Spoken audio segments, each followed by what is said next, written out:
গাছ লাগাই, পরিবেশ বাঁচাই। আসসালামু আলাইকুম। কিছুদিন আগে যখন বাংলাদেশে প্রচণ্ড গরম পড়ল এবং গরমে যখন সবাই আমরা অতিষ্ঠ হয়ে গেলাম, তখন সবাই ফেসবুকে একটা ঝড় তুললাম যে বাংলাদেশে এত কোটি গাছ লাগাতে হবে, এই করতে হবে, সেই করতে হবে, সবাই গাছ লাগাই। আসলে তখন অনেক গরমের সময় ছিল, তখন গাছ লাগানো উচিত ছিল না। কিন্তু এখন গাছ লাগানোর একটা মোক্ষম সময়। এখন বর্ষাকাল, বৃষ্টি হচ্ছে, গাছ লাগানোর এখনই সর্বোত্তম সময়। কিন্তু এখন আমি সেই ফেসবুকের সেই ভাই বন্ধুদেরকে আর দেখছি না যে এখন গাছ লাগানোর ব্যাপারে কোনো রকম কথা বলতে। কিন্তু যখন লাগানোর প্রয়োজন তখন কথা না বলে, যদি যখন প্রয়োজন লাগানোর মতো অবস্থা না, তখন কথা বলে লাভ কী?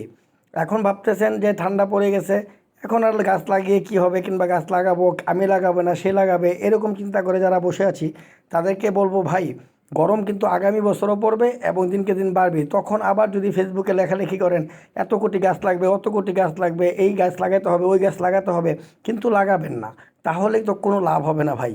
নিজে বাঁচতে হলে, আগামী ভবিষ্যতের প্রজন্মকে বাঁচাতে হলে অবশ্যই গাছ লাগানোর কোনো বিকল্প নেই। তাই আমি বলেছিলাম যে ইনশাল্লাহ আমার যদি আল্লাহ সামর্থ্য দেয় তাহলে আমি কিছু গাছ লাগাবো, সেইভাবে কিছু গাছ লাগানোর চেষ্টা করেছি।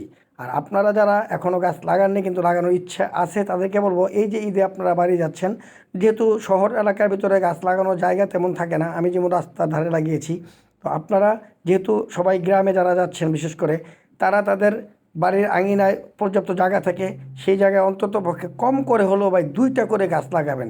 এটা অন্তত পক্ষে সবাই করবেন। এতে কি হবে, আগামী বছর ওই ফেসবুকে বলে তো ভাই কোনো রকম কাজ হবে না। তো যাতে অন্তত পক্ষে আমরা সত্যি সত্যি গাছ লাগিয়ে পরিবেশটাকে ঠান্ডা করে আগামী প্রজন্মকে পৃথিবীর একটা সুন্দর পৃথিবী দিয়ে যেতে পারি, সেই চেষ্টাটা করি। যাই হোক, গাছ লাগানোর ব্যাপারে কিন্তু আল্লাহর নবী অনেক হাদিস বলেছেন, আল্লাহ অনেক কথা বলেছেন কোরআনে।